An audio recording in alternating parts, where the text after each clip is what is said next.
The Titans have selected Kevin Winston Jr., safety out of Penn State with the 82nd overall pick. They did not take a receiver. What does this mean for the team? We're going to break it down. This is the Music City Audible. Let's get to it. Welcome everyone to another episode of the Music City Audible podcast presented by Broadway Sports Media in partnership with 440 Sports and sponsored by Sinkers Beverages, the premier wine, spirits, and beer store in East Nashville. I'm Justin Graver. With me, as always, Justin Melo. Another emergency pod, second one of the last hour or so. Here to react to the Titans selecting Kevin Winston Jr. I got to be honest, Justin, when they read this pick, I was like, huh? I was not expecting this one. Yeah, I mean, look, coming into this, I kind of knew that safety was a bit of a need for them, an underrated need. I think I talked about it, yeah. Yeah, on a couple episodes, right? To give you a brief overview of what they have at the position right now, they've got Amani Hooker, who's entering a contract year. I really like Amani Hooker. I personally think they should try to keep him beyond 2025, but there's no guarantee that Mike Borgonzi will feel the same way, right? Anytime you got a guy in a contract year, it's something to pay attention to. Opposite him, they've got a bridge Band-Aid solution in Xavier Woods, who they signed to a 2-year contract. He's an aging league average safety, and they can get out of that deal after the first year. There's no guarantee that either he or Amani Hooker is here in 2026. That made safety a need. Behind them, they've only got Mike Brown, essentially, right? Like a half okay number 3 rotational safety. So it was a need coming into the draft. I mean, I didn't know how early they'd address it. I personally wasn't of the opinion that they had to address it super early, but because of the scenarios and the contracts I just talked about, I knew it was within the realm of possibility. So they go with Kevin Winston Jr., a safety here out of Penn State, who, throughout the fall was in some first-round mock drafts. I saw that quite a few times. He's got great size. He's 6'1", 215 pounds, good length, 32.5-inch arms, 9.5-inch hands. Certainly looks the part for the position.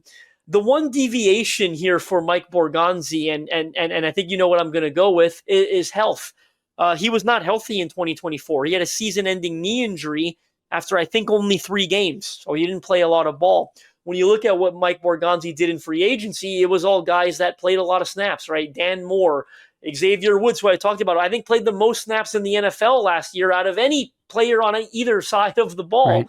And everything they did, Cody Barton, the linebacker they added, was also very durable. So Tyler Lockett, very durable. Kevin Zeitler, now that you mentioned that, very durable at guard. So this is a bit of a deviation, but 82 overall. This is the pick they grabbed from the Seahawks in the trade down in the second round. That doesn't, you're going to take some of those risks. I think you calculate those risks, and I think this is a calculated risk for Mike Borgonzi.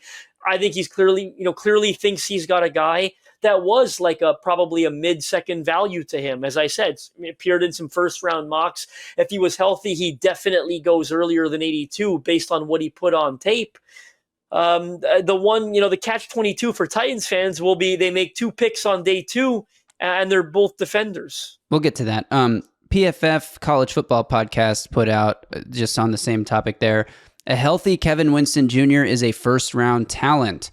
Our friend, Twitter scout Billy M tweeted out, Kevin Winston Jr. is going to be a bargain. Instant play reaction, pursuit angles, and reads out plays well from depth. I retweeted a cut up that he posted. Daniel Jeremiah, when the pick was read, said, this guy has first round talent, but dealing with that partially torn ACL, which, isn't a debilitating injury. It doesn't make him injury prone. It's one of those freak accidents that he should be able to recover from. The Titans, as you just went through, aren't going to need him to play starter snaps right away. They have 2 guys that can slot in as starters, and they can bring him along slowly. This, to me, is the epitome of we are not drafting for 2025. This is a guy that we think could be a cornerstone defensive player in this scheme for the next 4 years. And 2025 is 2025. We address 2025 roster holes in free agency. We're building a team in the draft. And I think there's going to be a lot of Titans fans very frustrated by the fact they didn't take a wide receiver here. But they told us we're not going to reach for a need. They explicitly said that 4 or 5 different ways in the pre-draft press conference. And they must have felt, for whatever reason, that the receivers on the board when they were picking would have been a reach, and that this guy, Kevin Winston Jr., has enough talent to, he might have been sticking out at the top of their board for all we know. So I get the frustration, and I have thoughts on that in a second, but I'll throw it back to you. Yeah, I want to quickly talk about his skill set briefly because I have watched the tape. I think he's more of a Xavier Woods type player than Amani Hooker. I think he does his best work near the line of scrimmage when he's playing forward and not asked to, to play backward and backpedal. I did some good things covering safeties, covering, inline tight ends and slot receivers and stuff. But again, this is more of a box safety, in my opinion. When I say box safety, he led the team in tackles in 2023. Not a lot of ball production on the resume. I think it was one pick that year and a handful of passes defensed. So this is more of an Xavier Woods than an Amani Hooker. So perhaps, again, if they re-sign Hooker, which I think they should, maybe cut ties with Xavier Woods next offseason, you've already got your in-house replacement because it's a like for like when it comes to skill set. And if they think that this guy is, a high-level starter or whatever, then that's why you draft him here and that's why you pass on wide receiver. But we got to talk about the fact that they didn't take a wide receiver in the first 3 rounds of this draft because, look, there's 4 more rounds. They got 6 more picks. They have a lot of picks left still to go on Saturday. But look, the chances of finding a day 3 receiver who is going to contribute as a rookie in any meaningful way is very low. Now, maybe there's the next Puka Nacua and they're waiting to draft him, but I'm highly skeptical that guy exists at all, and I'm even more highly skeptical that the Titans will be the ones to identify him. I don't know if this team just has an aversion to drafting wide receivers or what the deal is, because I understand this from a team building standpoint. Like, you take the top player on your board and you don't reach for a need, and over the course of 2, 3, 4 years, you build a great team. And that's what the vision is here right now. They're preaching patience. They know this isn't going to be a competitive roster this year. My biggest issue with it, though, is that you just drafted a quarterback first overall, and you don't have a great setup for him when it comes to playmakers. Your offensive line is hopefully rebuilt. That's all on paper still. We haven't seen them actually play well together. And you sign an aging Tyler Lockett. You have a 30-plus-year-old Calvin Ridley. Like, is Bryce Oliver wide receiver 3? Like, or is it going to be a day 3 rookie? Because neither of those options are particularly inspiring. And I understand, I understand this from a team building perspective, but I think it is a misuse of resources to not add a receiver here. I'm incredibly bummed that Kyle Williams went to the Patriots. And I think there's a world where the Titans maybe were targeting Jalen Knoll at the 82nd pick, and here come the Texans trading up just a few spots ahead of the Titans and taking Jalen Knoll, like right before the Titans picked. And that could have been because they knew the Titans liked him and they needed to come get in front of them to take him. So that was a huge bummer that those 2 guys both went. Kyle Williams and Jalen Knoll both went between the Titans' 2 picks here on day 2, and maybe that influenced their decision to not take a receiver at 82. I wish they had taken one at 52 if they weren't going to take one at 82, but they don't know how the board's going to fall, and I'm just guessing that because those receivers went off the board right before they picked, they had to just pivot and take a safety. And again, they said it, they're not going to reach for need. So it is incredibly frustrating. And I feel the frustrations of the fan base who feel like this is a terrible draft. But look, in 3 years from now, if Cam Ward is a franchise level quarterback, if Femi Oladejo develops into a, impact edge rusher, and if Kevin Winston Jr. is an above average starter at safety, we're not going to look back on this class and be super bummed like we are right now as fans in the emotional reaction part of it, where you want to get those playmakers and be excited, and the Titans refuse to do that. It's funny that you talked about this, franchise's dismay for drafting a wide receiver, because it's a new regime, right? Like, we felt that way about Rand Carthon and Mike Vrabel, that whole draft where they didn't take one till super late. Remember, they waved at the camera that year. And now you've got Rand Carthon and you've got Mike Borgonzi and Chad Brinker, not taking one early when they clearly need one. And what's interesting to me is if the plan is like Xavier Restrepo at 103, who's playing X, right? Like Calvin Ridley, Tyler Lockett. You got 3 receivers. None of them are those big body types. And, I know they said Lockett can do it a little bit. Paul Koharski tweeted that out. He got that info straight from a source there. But interesting to see what the plan is at wide receiver here as we get into day 3. Let's talk about some of the guys that are still on the board. As we're recording right now, Savion Williams just went off the board to Green Bay. Green Bay, man. I really thought Chad Brinker was going to bring this Green Bay model here where you just draft 1 million receivers every year until you find, enough contributors. Green Bay took Matthew Golden in the first round, and they just took Savion Williams. Green Bay has like 5 receivers who are all the same player, basically. I know Christian Watson has a torn ACL. Also, can I talk about what the hell are the Texans? How many receivers do the Texans need? What's happening in Houston? And why can't the Titans be a team that does this? Like, I thought this was going to be different. Higgins and Jalen Noel, right? I know. Like, what are they doing? Why are they doing? I mean, I would be hyped if I was a Texans fan, but why are they doing that to us? Wonder if John Mechie's on the trade block there. I mean, they must not expect Tank Dell to play this year with the knee injury he suffered. Horrible injury he suffered. I thought maybe like might be back halfway through the season. They lost Stephon Diggs. So I get it. They're reloading for CJ Stroud. They don't have anyone to protect him up front, but they at least have weapons for him. The Titans are in the opposite situation here. But let's talk about the best receivers that are still going to be on the board, at least on the board right now. I mean, we're recording this with a handful of picks left in the round, but Xavier Restrepo feels like an obvious one. Talk about setting up Cam Ward for success. If they can't get like a true impact receiver in the first 3 rounds of the draft, maybe they can at least get someone who has comfort and familiarity with him in the 4th round. They got 2 4th-round picks. They got 2 5th-round picks. Restrepo might be a 5th-round receiver.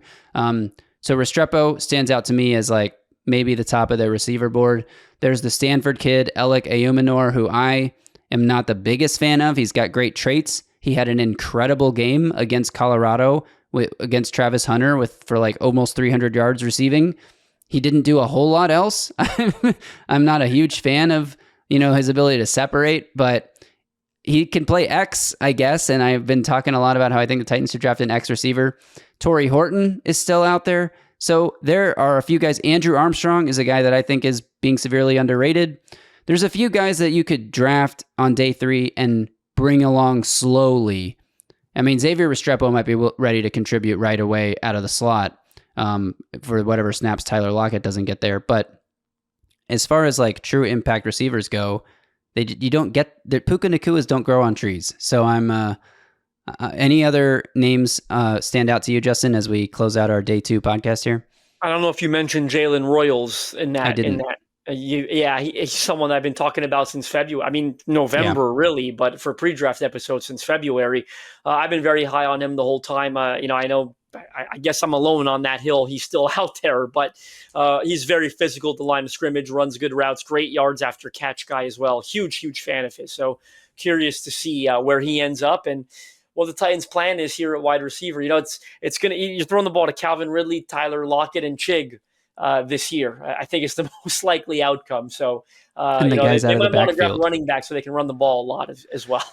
They probably will. I mean, you want to really quickly hit day 3 potential positions here. I think running back's definitely in play. I think cornerback is still in play. I think defensive tackle is still in play. Interior offensive line is still in play. And then obviously receiver. Now they could surprise us, but those are, they got 6 picks left, which is a lot. So they're going to add guys. Another factor about Kevin Winston Jr. when he gets healthy, he can play on special teams.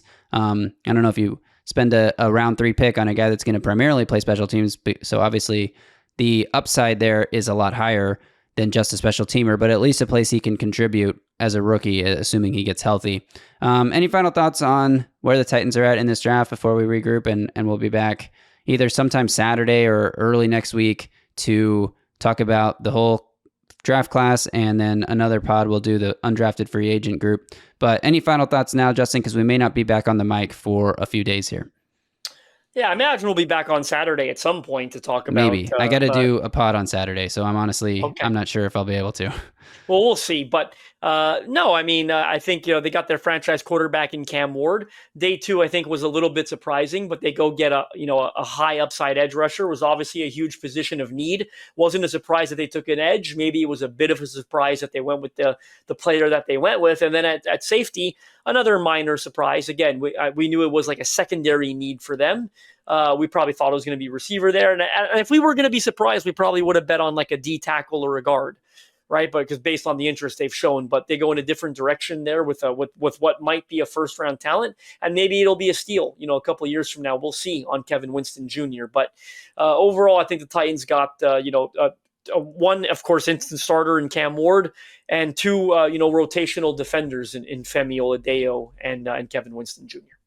Yeah, exactly. So we feel your frustrations, but I guess my advice to everyone feeling that is just try to look at the bigger picture and know that they're building something for the long term here, and they're not trying to necessarily make the best version of the 2025 team. They're trying to make the best version of a sustainable success team, but it is what it is. All right, thanks to everyone for tuning in. Again, make sure you're subscribed to the channel. Give this video a thumbs up, like, and drop a comment below. This time, I'm asking for negativity if that's what you feel.